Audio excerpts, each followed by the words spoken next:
nothing left for me to hate, so I can lay me down, my brothers, on the ground. I bled today until Coyote comes to raise me up and carries me away to go. Leave me, run like you never did. No, believe me, run like you never run before.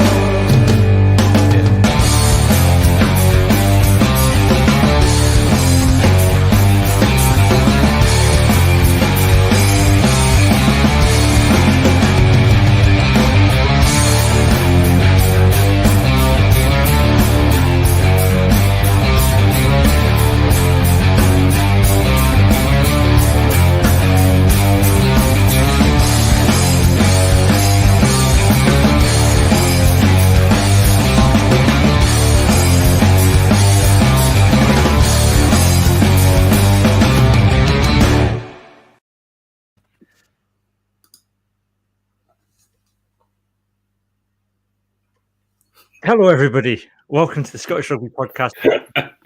Yes, you've done that. Yes. I left up the cover screen and everything was silent. Okay. I was just thinking what we need to do one time, John, is unmute ourselves so everyone can hear us air drumming. I don't know if you can hear us. I mean, it Yes, was. I don't know if you can hear air drumming. You could try. I You could get the can sense hear of it. you there drumming, Johnny. Maybe we should just start doing it on our desks. But I mean, my desk did get a wee workout there. It always does every week. I know. Every week the people are rocking out to this. Anyway, hello, welcome to the Scottish Rugby Podcast. I am Cammy Black. Well, here we are again. Joining me this evening to for this collective therapy session, we've got John Anderson. Good evening, John. Delighted to be here, Cam. We've got Craig Manson. Good evening, Craig. Good evening, Craig. You've had a wonderful weekend. Yeah, rugby is broken for me. That's it. That's Craig. That's Craig's contribution to the next hour. Literally, he's going to sign out at this point. Just leave. We've got Johnny McGinty. Hello. Good evening, Johnny. Good evening, how are we doing? You don't sound And as chipper one as usual, do person. you? I do. One person who is very delighted to join us is Phil Lewis. Good evening, Phil. Good evening, Cammy. Good evening, everyone. We needed someone to bring the energy tonight, Phil. So, To be fair, I actually agreed to come on before the weekend, so I was fully expecting to be a lamb to the slaughter in every sense of the word. I know that is me being hoisted by my own petard there. Thanks very much for having me. That's all right. You're very welcome. Listen, if people are watching us live, we're currently on YouTube, Twitter, and Twitch.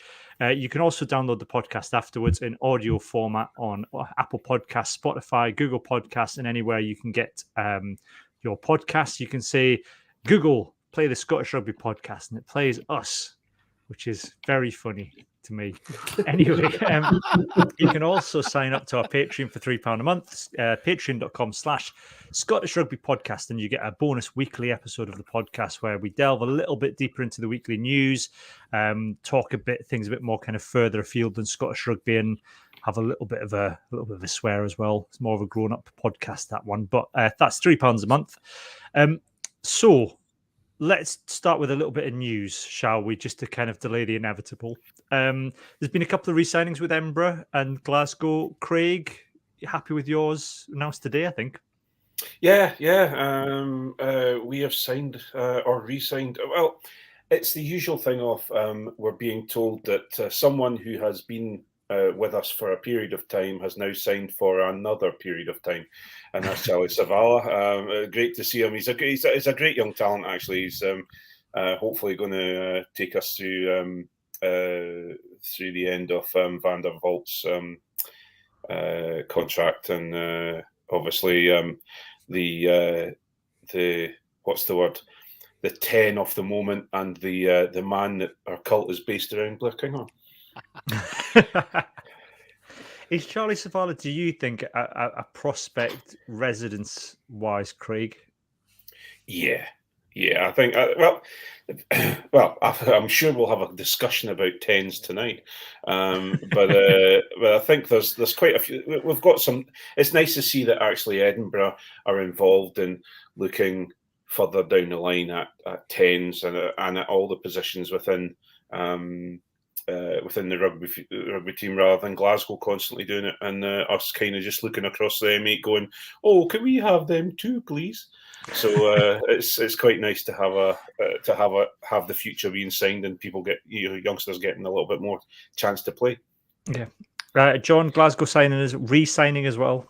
Yeah. Pieretto, Argentinian prop. I mean, it was kind of like the perfect re-signing for this week because the mood was already just like, icky anyway, but good. I mean, it's a bit of depth at prop. Nobody's convinced by Simon Bergen, and Argentinian props are apparently meant to be good. So Gregor Townsend was convinced by Simon Bergen before the World Cup. He said he officially the world's fittest prop, Simon Bergen. Yeah, but herein lies the issue. That is not that is not like, see if you were to look up, right, so do a personality test for like positions in rugby, and you were to go, right, tick a box, I am the fittest person at my rugby club. You're not going to be told you're a prop, are you? Check the two props just being indignant and raging about the fact that one of them got called fit. I actually was a back row, Johnny, so I'll have you know. Yeah, no, that's a nonsense. And I'm a winger, so I know exactly how. Exactly. Prop winger for life, mate. So had he not just arrived at the club though, John? Is this like, do you think he was kind of here on a year contract and they've just decided, you're all right? No, I think it was a 2-year deal he had, and so he'd signed. I think it was 2 years ago he signed, and it's just an extension. To imagine he'll be here for another year till we figure out if there's a Scots prop that will usurp him, or we steal a 76-year-old WP Nell across the road. There's still time. Because that generally is what we would do at this point. We were a retirement home for a couple of seasons, so might as well just continue. You don't deserve WP Nell. How dare you? We'll get him across the road. We'll put a massive wage on him, and then we'll not play him. It's fine. We've got it sorted. Have you got the best years out of some good Ember props? Yeah, Girth at the end of his career. We did. Yeah, no, that was a good retirement home, and he had a spectacular beard at that point. You've also got Al Dickinson as your forward, as your scrum coach, and yet has the Glasgow scrum moved forward? Other news today: Emma Wassell's going to win her 51st cap, her 51st consecutive cap in a row. In a row. Like, she made a debut and then she just hasn't stopped playing for Scotland effectively, which I put a tweet out today saying, is this some sort of record? And as far as I can tell, it's possibly a record, certainly in women's rugby. It seems to be a record in the pro era of rugby as well. There's some indication that Gareth Edwards may have played 53 tests in a row, and some New Zealand prop played 63. So that's got to be some sort of record, Craig. You should have taken Johnny's advice on how you go about getting the right answer on the internet, was just stating something as an absolute fact and waiting for someone to correct you. That's true, yeah. A record, somebody would definitely come out of the woodwork and said you're wrong if it was wrong. Johnny does state a lot of things as fact and they are wrong. That's mostly because I'm just looking for the answer. That's what Phil's just explained. But kind of tying into that, though, there's been an announcement this week. Phil, I'm interested in your take on this announcement this week that there's going to be a feasibility study on the prospect of Alliance Women's Tour, which on the one hand is exciting, but at the same time feels like kicking it into the long grass. Yeah, it does. It has a bit of a whiff of that of it, doesn't it? I was looking into Two Circles and who they're responsible for, what other work they've done with, and like some of them sound really good. Like they've done some work with Wimbledon, the Premier League, the 100, which obviously has been a huge success. But yeah, it's interesting. It doesn't seem to be like it's it'd be interesting to see what they come up with at the end of it. But it does seem like we're waiting to make a decision about whether we make a decision about it. Yeah. I feel like they announced this a long time ago, or did they announce the steering group to decide on whether That they sounds do the about right. Yeah, feasibility they assembled a study committee a to long decide time to ago? appoint a marketing company to do the study. Yeah. Something Two Circles sounds like the company at the start of a Bond film that everybody thinks is good, and then it turns out they're really the baddies halfway through. I mean, I listed Or- those companies that they've worked with, which obviously sound quite good, but then they're also responsible for the WRU growing the game. That's huge success that's been as well recently. Region success. We get one anti-Welsh dig in at the start. Craig, are you excited about this? Or does it feel very much kind of lots of talking about something that should just happen? Well, we've been talking about this for some time, have we not? There's been a for the last probably 6 months, there's been talk of ever since the Lions tour to South Africa, we've been talking about a women's Lions team. But we've got a women's Babas, so I don't think a Lions should not follow. I think it'll be a very, very good thing. It'll be made up mainly of Red Roses probably, but I think it can really grow. Well, on my side of things, I'm looking for anything that will grow the women's game. And so if even if it's a feasibility study, it's still a positive move. It's still something that gets us talking about women's rugby. And I think all of it can be positive if we can embrace it properly. Yeah. Johnny, they would have to do something, you would imagine, if they're going to make this work and get buy-in, and presumably this might be something the feasibility study would look at, is that they are, I know we've asked for it in the men's game, but they would have to have some form of quotas so that it wasn't just England ladies and a couple of the better players, because you're not going to get buy-in from a wider range of fans at that point. Yeah, that's it. Like, I suppose it depends what they want to achieve with it. Like, if their sole stated aim is go out, find a team to play and win a test tour, then they're going to just pick a bunch of English players. But the problem is that if they do that, as we've seen from the Red Roses playing against France and New Zealand in the autumn, there's no point because there isn't a single test nation that can compete with the Red Roses.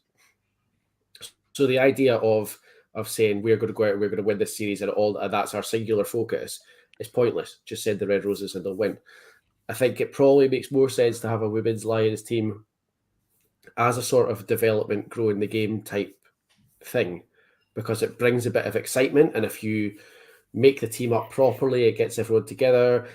It's going to be a better product for facing a Southern Hemisphere test. And it depends what you want from it, because I don't think purely being a team that wins a series is that interesting for a women's Lions team. I think it's got to be kind of aimed differently. Sorry, the only thing I would say with that is that I agree with everything that you say, but then the problem would be then is how you distinguish that from what the Barbarians is right now, unfortunately, because that's effectively what it is, isn't it? Picking them on like just putting a team together. Yeah, I suppose, John, we don't have to. There is an opportunity to create something new, though, off the back of the Lions, and using the Lions as a kind of concept that you don't have to mimic or shadow the men's game. They could kind of take a blank sheet of paper and say, if we were starting the Lions now, forgetting the fact that we were touring in the 1800s with like guys that would just get on a ship for a piss up for 3 weeks. Like if you were a blank sheet of paper, professional rugby, you were inventing the Lions now, how would it look like? Who would we play? How would we do it? Because the prospect then is, well, would you kind of invite the Southern Hemisphere to create their version of the Lions, for example, and do something like that? Even call it the Northern Hemisphere Lions, and invite the French to join and just let's create something completely new. It's a thing we've talked about in this podcast before with regards to the men's Lions as well. And as you rightly say, we've kind of speculated about if you were to start again today, what would, and I mean that was probably prior to Scotland actually, having a decent share of Lions. We were kind of considering, how best to dismantle the institution and send it on its merry. But I think you're absolutely right, and I think I totally take Phil's point. Actually, I think just because of the depths of strength in certain nations currently in the women's World Rugby game, I think it would be difficult to justify, because realistically, as everyone's saying, realistically, you know, if you were picking the best players, you're going to have a 33 odd squad of English players with a few smattered about. It's not really going to be in the ethos of things, but then you don't want to go the other way and make it a barbarian. So that's probably what the feasibility study is about. Like, how do you creatively come up with a concept that's going to be interesting to spectators of all involved, whilst still, you know, promoting the game of rugby and promoting something a bit different. So it'll be interesting to see what they've come up with, but I think it's the lack of parity across the nations that makes it more difficult. Because again, the British and Irish Lions on the men's side, you know, they're able to go to the World Champions and, you know, whilst lose the series, but also kind of look like they probably should have won it. Really, it was pretty desperate, but you know, there is parity there, so it'll be interesting. Yeah, I'm Sounds worried like you're all. Sorry, Kevin. Sounds like you're all talking about the one thing that we truly dream of, which is a North versus South All-Star game. Oh, definitely. Yeah, let's go for it. 100%.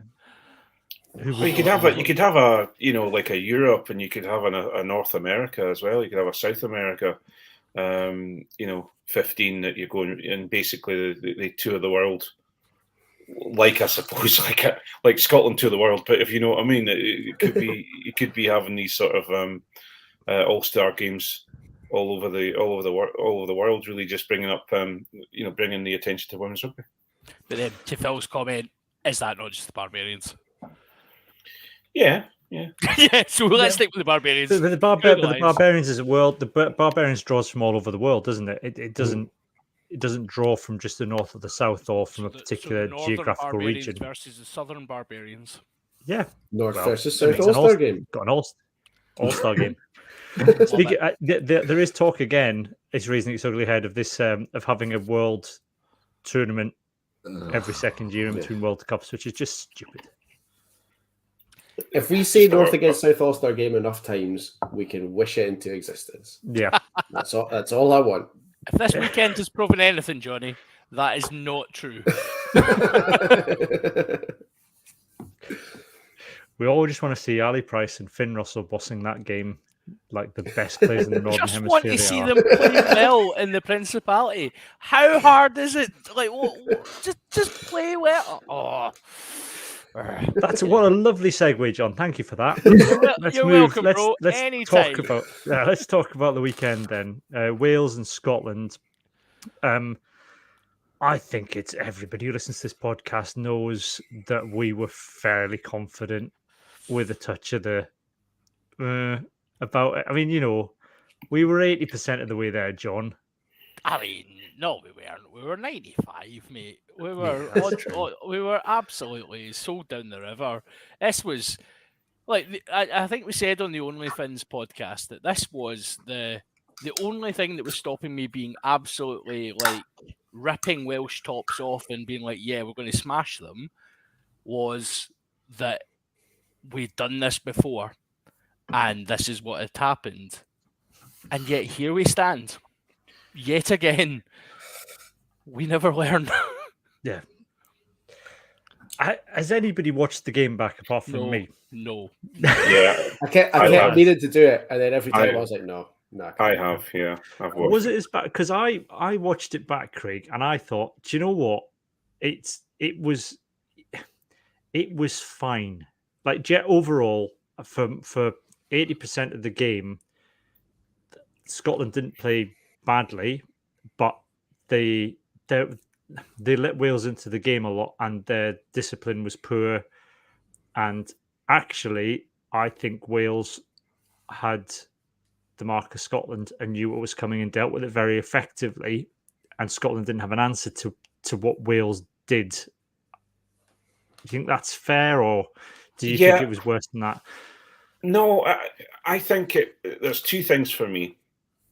I think one, we've just gone back 2 years, and you know, where the Scotland of mistakes, dropping the ball, getting the ball taken out of our hands, knocking on, kicking it and hitting somebody rather than actually kicking it up into where it should go, panicking a little bit. But also the other side of things is Wales dominated. Dominated is the wrong word. Wales knew the buttons to push, as in they messed with our set piece. If we don't have a strong set piece, we can't let Finn Russell flow as well, and their backs flow as well as we want them to.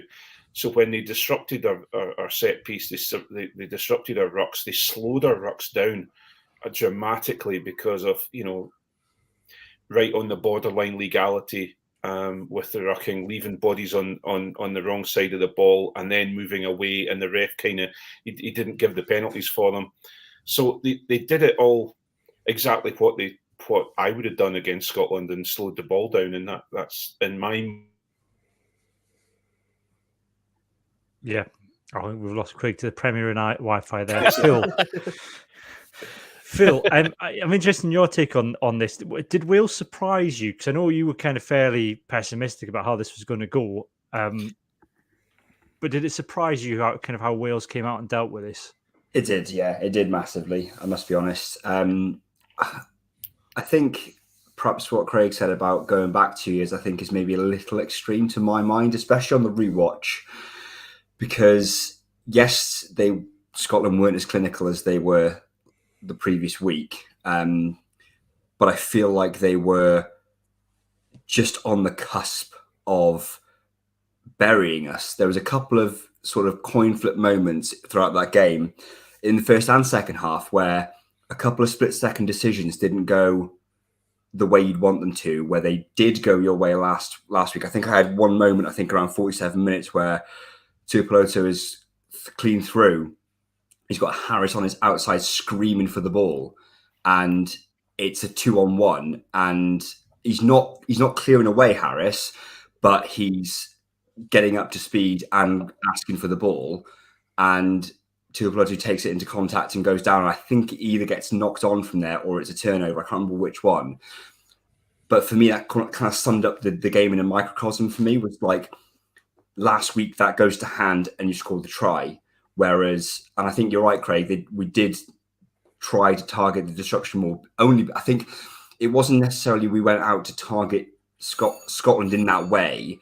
I think we went out to just rectify how awful we were against Ireland the previous week. I don't think we were looking to particularly target Scotland in that way. I think it was an unintended consequence of how we wanted to play better this week compared to last week. I mean, let's face it, the bar was really low from last week anyway. Couldn't have gotten much lower. My real concern throughout the whole of these last 2 weeks is that what I saw on the weekend was the sort of difficult to beat Wales that didn't know when they were beaten that Gatland seemed to instill for a routine period of time. And I feel like through Pivac's tenure, what he's able to do is rise them up to that level for a game off of the back of a poor performance, and then it drops again. And I feel like it's a bit of a yo-yo with him. And I feel like Scotland were just unlucky to be on the receiving end of that uptick. I don't necessarily think it's a damning indictment of this Scotland squad, because I really like this Scotland squad, and I really expected them to take us to task on the weekend. And I think it was more just the fact that we came out wanting to prove a point at home. And I think if that game had been the first game of the Six Nations, or the third game, if we were coming off the back of maybe an easy, like a scraped win against Italy, I think you would have beaten us. Yeah, John, it's interesting that kind of what Phil was saying there, Johnny, about the hangover from the Gatland era. Yep. Has a positive effect on this Wales team. Whereas I think for me, looking at particularly the two players, or maybe three players that had a poor game, kind of date back to the Vern Cotter era, or even the Scott Johnson era, which is Stuart Hogg, Finn Russell, to an extent, Xander Ferguson. And when you look at the players who had not a poor game, but like a mediocre game and were off the pace, I think it's the players that are still scarred by the will fold in the last 20 minutes. Whereas I think the rest of the team, have come along through the Townsend era, which is we are going to be in games for the last 20 minutes and we'll get narrow losses. Whereas so I wonder how much of kind of the frustration with Hogg and Russell and Xander, I think that kind of came out in the last 20 minutes a little bit. And they're the ones ultimately, especially with Hogg and Russell, they're the ones that are kind of in control of the game plan. Yeah, well, I mean, that's absolutely it in a nutshell. You look to those two. Let's exclude Xander for a second, right? Because obviously, most of the time he would be the last 20 minutes he'd be going to sit down and have a wee chill pill. Hogg and Russell have so much responsibility on them to create how Scotland play. Hogg yet again went down the headless hog rabbit hole that it's almost like I think there is an element with Hogg that he still hasn't got over getting red carded in Wales, and every time he's down there, you watch probably every time Hogg's played in that stadium, watch him try too hard, watch him try to do everything himself, watch him not throw the pass when it's on. He just demands, and like sometimes you get away with it and we're all like, oh wow, he's an amazing player, and he is an amazing player. There's just like something switches on and he tries too hard. Russell, again, actually, Russell was one, like I was really surprised in some ways at the criticism of Russell, because I think like whilst again it was one of those ones where I think he didn't necessarily control the game well, and I think Bigger played better than him, and that can happen. But for me, it wasn't as stark as Stuart Hogg, because every time Hogg got the ball, I was like, he's going to run in a lateral because he's trying too hard, and he's going to get tackled and turned over. And it's pretty much what happened. It was sort of the polar opposite of that bash into touch that he did last week with Max Malins, and it came off because he was just on a confidence high and everything was coming for him. And it was just like you could see in his body language that it was all different. But I will say that I genuinely do believe that, yes, it looks like they do have those two particularly to have a little bit of a monkey on their back about this sort of stuff.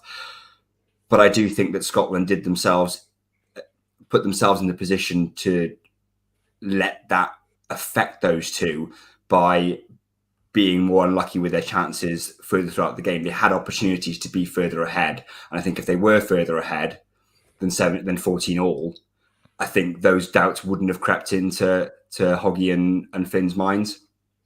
Yeah, I mean, Finn didn't look happy, Johnny, I would say. Even at the start of the game, for me, normally he's smiling away at the anthems. He's looking happy. I think he had a couple of smiles during the game. But looking at him, he didn't look comfortable. And I don't know what it was, whether or not it was just that he couldn't unpick the Welsh defence. He couldn't understand what he was doing. Yeah, I think, and it's weird and it's really annoying that like you can tell basically how the game's going to go by the look on Finn's face in the first sort of like 10-15 minutes. And like the most frustrating thing for me, and I've said it till I'm blue in the face, I feel like I say it once every 6 months, is that I think Scotland are in the position now where we have the talent right through the squad and we have depth of talent in almost every position. We've got the systems, we've got the players in place to use the systems, we've got a really, really good squad, and we have these mental barriers that we just cannot get over. And every time you feel like we've finally cracked it, this happens again. And the thing that worries me is that I think that a mental barrier like that takes a lot longer to overcome than, if we'd gone out and we could say definitively we did this wrong, our defence wasn't good enough, our kicking was wrong, we did something tactically wrong, then you go to 2 weeks off, get back on the training field and you can fix that. Whereas that sort of mental thing takes a lot to get over. And I don't know, I was, because I felt like this time after Australia and the Ottoman stuff that we were over it, and now I feel like maybe we're not. Can I offer a little bit of a glass half full counterpoint to that? Go on, Phil. I genuinely just think it's because the nations are getting closer, because you guys have risen up in terms of your performances. Wales haven't dropped away completely. I know we've got an asterisk against that win last year. England is still England. I think the teams are actually all really on like close on ability. Obviously not France because it's France, and Ireland have shown this year that they're taking a step up again. But I think particularly England, Scotland, and Wales all seem to be about in the same point, sort of performance-wise. And when you've got a tournament that is 5 teams in Italy, not doing Italy any disservice there, but when you've got a tournament that's 5 teams in Italy, it's going to come down to these weird sort of like knife edge games where you can't jump down the throats of, oh, we've got a mental block, oh, we've got this, oh, we've got that. It can just be a bad day at the office. And I think a lot of people were saying that about England last week, in that they've got the talent, they've got the sort of resources, and Scotland just came out on the day with a plan to beat them and did so. Wales did the same. And I don't think it's right to throw the baby out with the bathwater because of the way the tournament is at now at the moment, the level that we're all getting to as teams. This is suppose exactly that's- what I was saying the other day as well. And like, I think the people who are saying we suddenly became a bad team by losing to Wales are every bit as hyperbolic as the people who were suggesting we suddenly became a great team because we beat England and we should go down there and scalp Wales. Like, we are a good team now. We haven't become a good team overnight. We haven't become a bad team overnight. We've worked hard to be as good as 4 of the other teams in the Six Nations, and now it's a tournament where anybody can beat anybody in pretty much any game. And I think Scottish fans just need to kind of level themselves out a little bit, because everyone seems to either think we're the best in the tournament or we're down with Italy again after 2 games, which was 2 games with the exact same scoreline, and one we won and one we lost. You're basically evolving into Welsh Rugby Twitter. I think there is an evolution in the Scottish. Well, there needs to be, I think, an evolution in the Scottish fandom, and it's maybe happening a little bit, Craig. That we go from plucky winners, plucky losers, to we should be expecting every game to either win or lose by a score. And I think that's where Scotland are now, is that we are level pegging with the other teams in the Six Nations. We will generally now either win or lose a game by a score. But we haven't got to the point where we're going to string wins together yet. Yeah, well, you know, I've lived through. You know, I'm a bit older than you guys. I've lived through the not scoring any tries and winning a game just with penalty kicks and that's it, and you know, and getting absolutely pumped by teams, you know, losing against Italy and things like that. So it is, it's a great position to be in. And as we talked about last week in my aversion to swimming pools, we've got a huge amount of depth. We've got a great performing pair of professional teams. We've got a strong union now. So that was one of my, I think I did go on Twitter at the weekend to try and, I think alongside you guys, to try and calm everyone down, because it just went from we're going to win it, we're going to win everything, and then all of a sudden life is over. And okay, I laughed and joked at the beginning of this about life being over, but it's not that bad. It's not that bad. It's not as bad as the guy who suggested to me on Twitter that we've made no progress over the past 20 years. That person has clearly lived in a rock for the last 20 years then and not watched rugby, because on a good day we can beat, or we have the ability to beat, and we have the personnel to beat many teams around the world now. Yeah. Which we wouldn't have said that 10 years ago. This is what I was saying the other day, is that the last 2 Six Nations, there's been 1 game between winning and coming 4th. Yeah. Last year there was 6 points between being 2nd and being 5th. Like, this is 5 really, really close teams now. We said in the 5-year podcast, didn't we? We looked at it. In the last 5 years, Scotland have finished 4th once, and every other time on points. If you take away the points difference and take away the points difference thing, we've either finished joint 2nd, 3rd, or joint 3rd in the other years. Yeah, which is, you know, we look at the preceding years and we'd be 6th, 5th, 4th if we were lucky once, and we happened to get a win against it, you know, string 2 wins together. So to go from that to being 2nd and 3rd fairly consistently, joint on points difference, I think shows how much the gap's narrowed.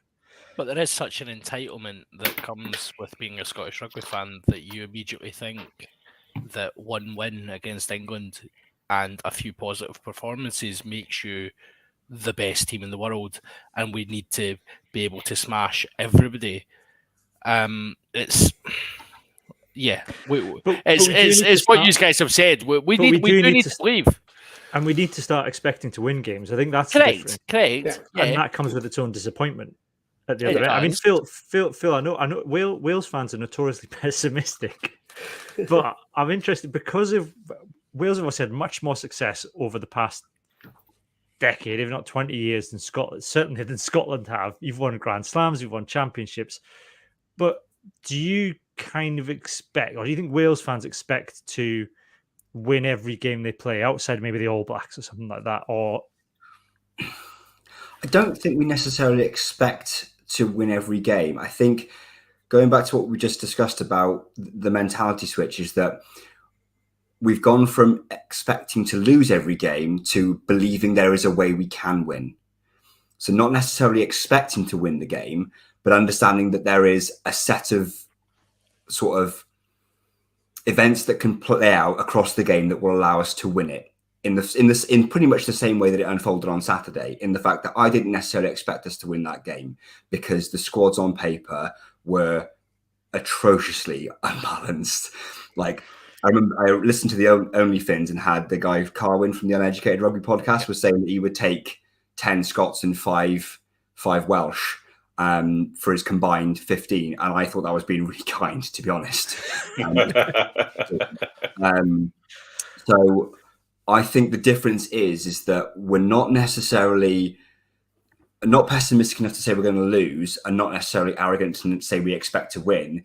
But there's a middle ground there that I think we've settled on, which is we can believe that once that whistle goes, we can find a way to do something. It might be that we get bullied off the ball horrendously like it happened in Ireland, but it might be what happened on the weekend, which was find a way to hold on and then execute a moment that turns the game. Yeah. That's perfect. That's exactly the way I think Scotland should be thinking. Yep, agreed. Here's a controversial question for you, Craig. I'll start with you. Are Finn Russell and Stuart Hogg undroppable during a game? Because things, Finn Russell did a lot of good in that game. I thought we'd get away from that, but there was an element. Watching it back, there was an element. You could see him; he was frustrated. You could see the things he was trying weren't coming off. And on the bench, and we've talked about this before, you have a different 10. Now, this isn't me saying that Finn Russell and Blair-Kinghorn's better than Finn Russell or anything, but clearly Townsend has identified Blair-Kinghorn as offering something else. Admittedly, Russell gets the card on the 66th minute, and it might not be an opportunity to replace him, but is Russell undroppable, or should Townsend have gone, do you know what, this isn't working with Finn? We're not making the yards. We're not penetrating. It's time to bring on Blair-Kinghorn and ask different questions of the Welsh defence. Well, this is the whole reason and the conversation we've had and the passionate conversation that we've had on this podcast on a regular basis about Blair-Kinghorn. And I keep saying it. And Blair-Kinghorn brings something different. He's not Finn Russell. And if Finn Russell isn't doing the job, why the hell not bring him on?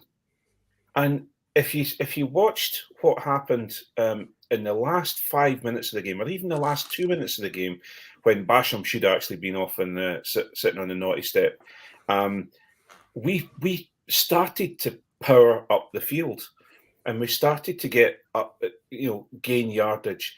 And actually, I think, if we're losing the set piece, or we're losing the ruck, or the advantage of a quick ruck ball, then Blair-Kinghorn's going to give you that break on the soft shoulder, or power through the gaps. So I don't understand why he's there if we're not going to use him. Yeah, and it's the same with sorry, Karen. Yeah, well, I was going to say, I was on the Blood and Mud podcast with Lee and Will Owen, who's the other half of Squid Rugby, was on, John, and he was saying actually he was surprised that Hastings isn't on the pitch because, as he pointed out, Hastings kind of manufactured the win against France, really, by the way that he marshaled the game. And if Hastings has been dropped out the squad altogether with his given work-ons or whatever he's been told to do, posing naked for the Gloucester calendar, it seems, is the what he's up to. But you know, if you need to be able, surely in a game of international rugby, you have to use your bench. You can't just have somebody there for the sake of being cover. You're going to at some point have to grow up here, and if that's the person you selected, give them a chance to do something. When we were doing the Six Nations preview, and I wasn't disagreeing with Craig, I wasn't arguing with him. I was stating the fact that if we were with Blair Kinghorn, because I agreed with you actually, I think he would be the 22, 23, whatever, however we split the bench. I thought he would be there, but he wouldn't be used. And I said that is Blair Kinghorn going to be? I thought it would be more likely to be brought on in the wing than he would be at fly half. So why is he there? Why do we not have a specialist fly half that we trust at international level to take over from Finn Russell to go and try and change a game? It's what every other nation does, and we haven't. If Blair Kinghorn isn't being trusted to do that, then it shouldn't be happening. I'm not saying he should not have been trusted to do that, Craig, because I agree with you. I think he does offer very different options. I think he would have worked quite well if you bring him on quite early against Wales and just start really challenging that fringe defence, because I think it was a horrid day down there, and clearly it was ball up your shirt rugby, which is perfect for a 6'5", 18 stone 10 to go and run straight over the top of somebody. But that's the thing. If you look at well, I don't know if you watch very many Edinburgh games, but if you watch the Edinburgh games that Blair Kinghorn breaks the line, he always takes the tackle or breaks the line and then gets the offload away. Yeah, imagine Sione coming through there at pace, Sam Johnson at pace, or Cammy Redpath at pace. Taking the ball off him, breaking the tackle and through. There are more options there. So it's very naive to have someone on the bench and not use them, though. And I'm not saying he's perfect. I'm not saying he would have won us the game. I'm just saying that I agree with what Cammy's saying that we should be looking at these different options and not just going down the line of Finn Russell as God. He is I've said it before. He's world class, but world class players have not off games but quiet games. Do you remember when we took him off for and we brought Greek Laidlaw on at 10? Or we moved. We won that game. We moved Laidlaw to 10. Yeah, that was magnificent. Won that game. My only problem with that would be when it's a 3-point game. Even on a bad day, there aren't many players, not just in the Scotland squad, but in the entire world of rugby, that can take one moment and make something happen, like Finn Russell. So even if Finn's having a bad day, if you're 3 points behind, there's got to be something in the back of your head that says, if there's, half a second of broken play and a defender who's 6 inches out of position, can Blair Kinghorn make something happen with that? And whereas Finn is one of the few people in the world who can. So personally, I think you're absolutely right. We need to have an option at 10 on the bench where we can change a game and we can attack something differently. But also, if we were 3 points behind, you have got to be thinking, who's the person that's going to take the chance? Keep him shift him to 12, absolutely. Yeah. The other kind of thing that I noticed is obviously Darcy Graham had another great game, but there's a but with this, and it's a but with Duhan as well. I wonder whether or not they're getting themselves into too much trouble, Johnny, by taking it into contact. And because they can break so many tackles, and this might just be Wales, again, Wales were just a bit of alert to Duhan and Darcy's threat, that both of them were breaking tackles and having about 5 men hanging off them. But the problem is then, when they're then brought down to ground, there's 5 Welsh shirts on top of them, and they both got turned over in those scenarios. And I wonder whether there's an argument, and it's coachable, but whether both players need to realize that this, breaking tackles is fun and it looks great on the telly, but sometimes you just need to go to ground and recycle the ball. Yeah, no, definitely, because we have had a problem historically with ended up with runners isolated, and that's how you end up coughing up turnovers, especially when the kind of fetchers were as rabid as Wales were on Saturday. Is you need to know where your support is. You need to use your support effectively. And I think you're absolutely right about both Darcy and Doohan do have this thing where they're like, it's all right, I'll just take care of this. And it's like, that's fine when it works, but when it doesn't work, then you're in serious bother. And so, yeah, you're right. It is a coaching point that they need to look at, which is that somebody, and this is someone who was missing, I think, on Saturday, is someone like Sam Johnson very rarely gets himself isolated, whereas the pair of them do. And obviously, when you're on the wing, it's a bit harder because you don't have as much support naturally in the area anyway, but you do need to think about, where's my support? How can I use it? But does he? He does take it. He does take the ball into contact quite a bit, Sam Johnson. He does, but he doesn't get isolated, though. He has been isolated. He has been isolated before. He's had Nowhere turnovers near against as them. much as Darcy and Doohan, though. I've got a bit of He's not out in the wing. I've got a bit of a hot take on this Seconds one. referee here, Phil. Go on. I've got a bit of a hot take on this one in the similar way to the conversation earlier about Wales swarming the breakdown a bit more. I think, to me, it seemed like Wales haven't got a defence coach. They just put Gavin Jenkins there. I don't think it was necessarily an intentional tactic to swarm those two because we'd identified that they get isolated. I think they got isolated because we have a soft defence. Our defence at the moment is a lot more spongy than it used to be. It is a lot more absorbative than it didn't used to be. It was used to be a rush up and stop the line, whereas now we let players through and then swarm over. So I think that, well, yes, you're right. I think they did get themselves a little bit exposed. I don't necessarily think it was through their own fault. I think it was more the fact that they were breaking through because the Wales defence is softer than that, and they found themselves on the wrong side of 5 Welsh players when they didn't necessarily expect to. Was there an element of Jamie Ritchie as well? Wrong. It's something that needs to change, and they need to be aware of it. But that was my read on that, was that it wasn't actually anything that they were doing intentionally wrong. They were just getting caught in a spongy defence. You were saying, Joe, about Jamie Ritchie, and I think I was going to ask that question. I mean, I think Sam Skinner. I love Sam Skinner. He's not a bad player. He had a good game, but he's wasn't a different the player. type of 6. He's not the player we needed at 6 because No. you miss somebody arriving at defensive and attacking rucks. Yeah, if you identify Phil's point there, and I think it would have been quite clear to anyone who has watched any rugby that the Welsh team, whilst their defence is still, certainly their goal line defence is still extremely strong, and they give away penalties at the right times. They do tend to concede yards on the soft shoulder. So if you're sending runners like Doohan away, you really need a mobile back row to get there. Watson can't do it all himself. We lost Fagerson very early on.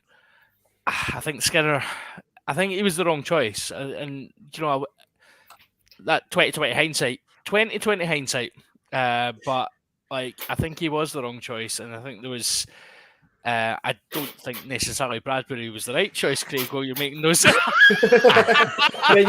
you can stop your fist bumps, by the way, because Skinner's an Edinburgh player now as well, don't forget. Exactly. Yeah, of course. Wait till your cult sees that. No, I was just wanting to hear John say that Bradbury should have been on the field. That was all. I was just waiting to see. And he totally disappointed me. And yeah, I mean, that's basically my whole life in a nutshell.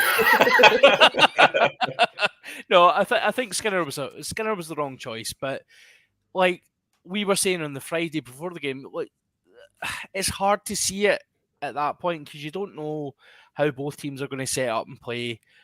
There was the complexity of the line out option as well, which, you know, set piece didn't function.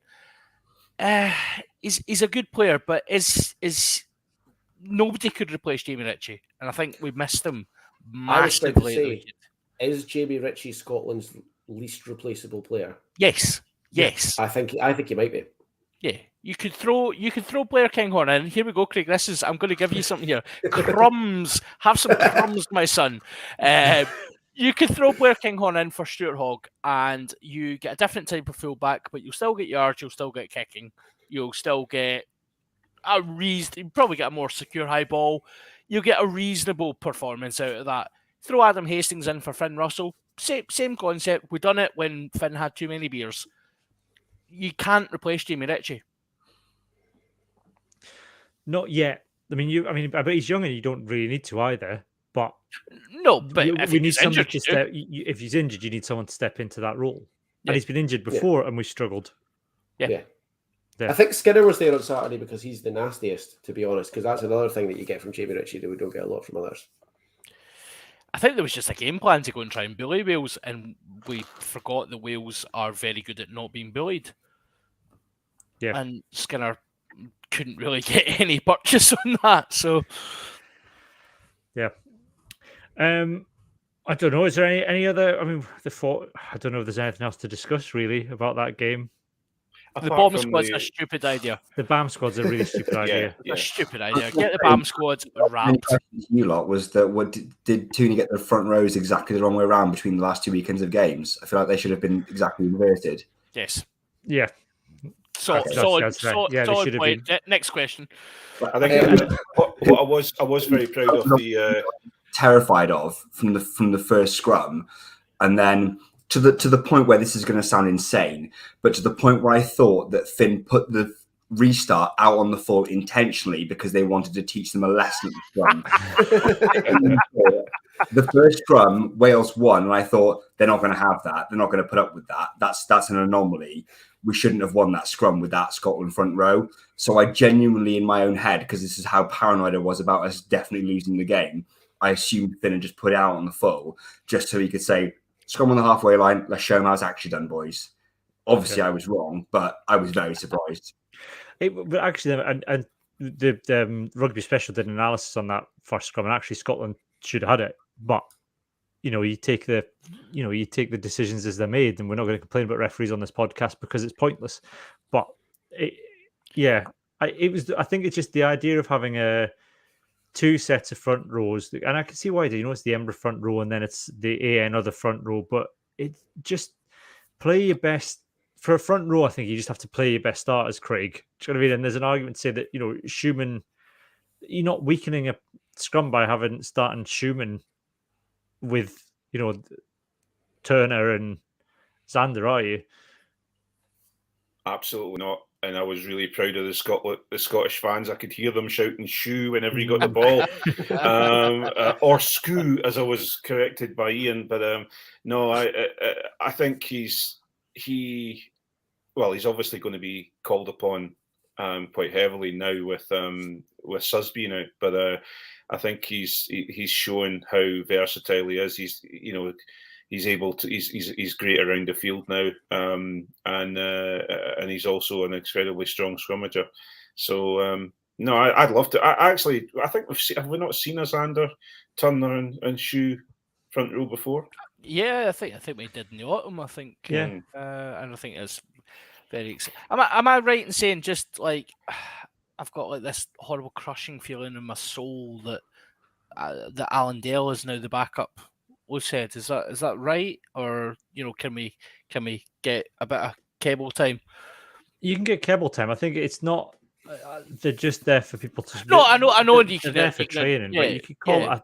I mean, Dale was named in the squad. I'm not just imagining that. No, he was named in the squad, but I wonder how much of that is just let's pull him out and see what he's like and give him a run in training.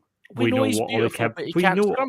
We know what Ollie Kebble can do, and he's training at Glasgow. He's only along the road, whereas you have to get Alan Dale up from London Irish. And I mean, anyone that's done the BA flight. I mean, it's maybe Gregor Townsend just wanted to look at him. That's true. Yeah, fair enough. I would have done that. I know. Well, I mean, then why is he not getting Hastings up? Because that calendar's not bad, by the way. Maybe he's waiting for his hair to grow back. It's never growing back. He needs to get plugs. I'll tell you one thing that I do want to address.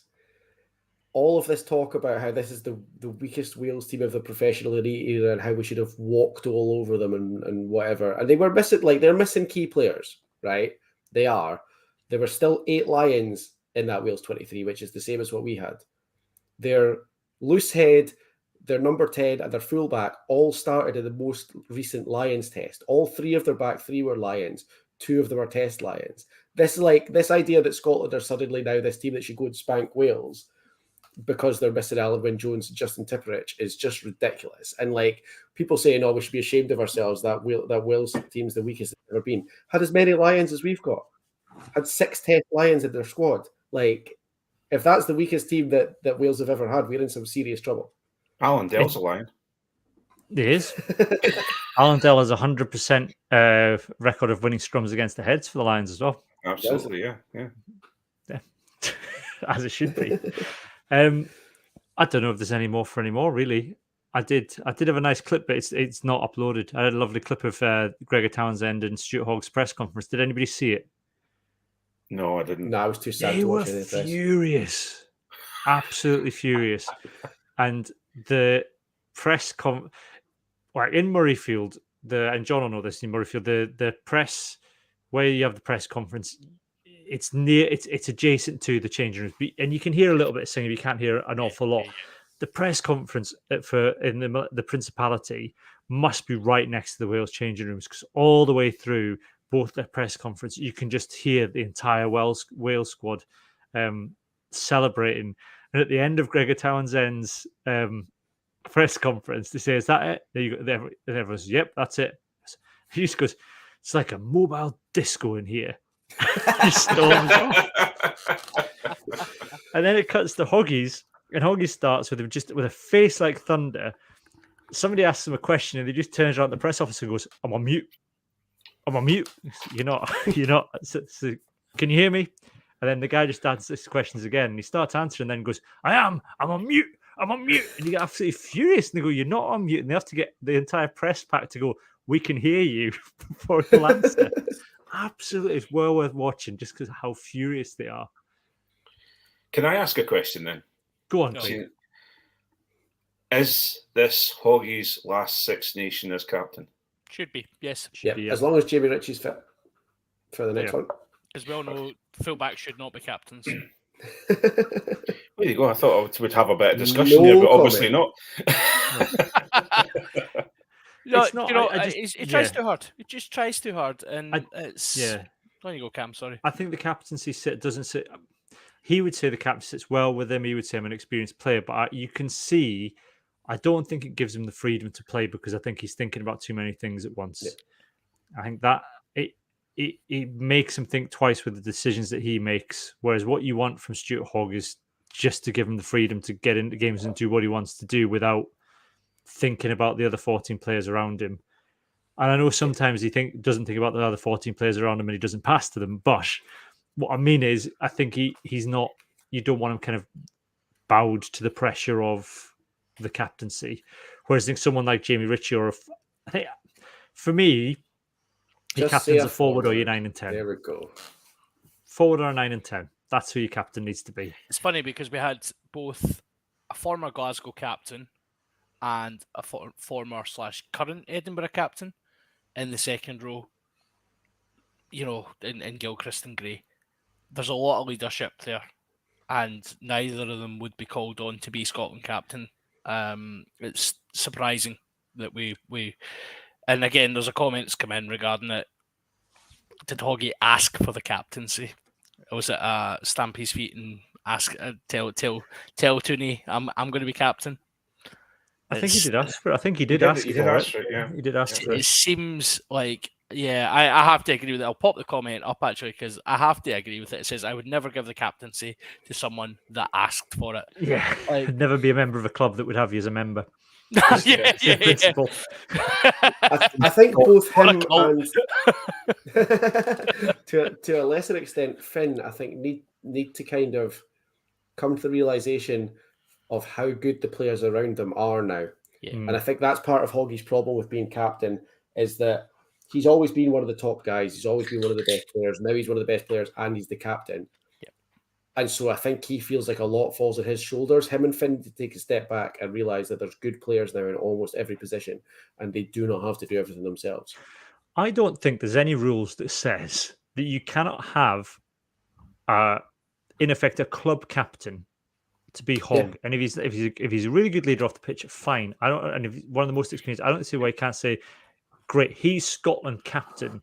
But what we're going to do is we're going to have a match day captain, and that's not undermining him. It's just one is for practicalities because we want our 15 sprint and halfway up the pitch to speak to a bloody referee, but also it's just the leadership, the communication needs to happen elsewhere on the pitch. So we're not undermining him. He's the leader, he's in charge, but we're going to have a match day captain, and I don't think there's any rules that would stop you from doing that, Phil. Craig will know this. We played against Perthshire not that long ago, and when he called the captains in, and I came running from fullback. Thank you very much. It is a long way. The referee turned around and went, "You the fullback?" And I said, "Yes." And he said, "Is there a forward I can speak to as well?" Fine. Is there a real captain I can speak to? We'll go and find a forward in, will we? Can you find a grown-up? Yeah. I want to speak to someone who's going to be on the pitch in the next 10 minutes. One of the things that I'm not the biggest fan of Dan Biggar, but I listened to a few of his interviews leading up to the game, and one of the things that struck me though was the fact that they were talking about him chatting at the referee. You know, he chats a lot to referees and things like that. He said, "What do you say to the guys in training?" And I think his comment was, "I don't need to say anything because I've got my leaders all within the team who speak, and I don't need to." And I like that. I like having those people doing. You know, he's not. You know, I like that compared to. I think Hoggy's more of a. You know, he likes to tell people. He likes to talk the captain's job. You know. Well, yeah. Everyone said Hoggy spoke well after the game, and actually, there's sometimes just silence is absolutely fine. Yeah. There's someone that says it's almost like some rugby clubs when you have a team captain whose first name on the team sheet and a social captain do the press's advertising. I think we know who the social captain is in that Scotland squad, and you know we've seen the damage that can wreck. I think we're all done for this week for the main podcast, unless anybody's got anything else they want to talk about. No. Good. Let's end it there then. Look, we'll be back next week with a preview of the France game. There's some URC games happening as well. We'll catch up on those and bits of news. If you're a Patreon and you're watching live, if you hang on, we'll be back with the second half of the podcast in a moment. If you're a patron, you can listen to the second half of the podcast, which comes out as a separate episode. But to everybody else, it's goodbye from me and goodbye from John, Craig, Johnny, and Phil. Bye. Bye. Thanks.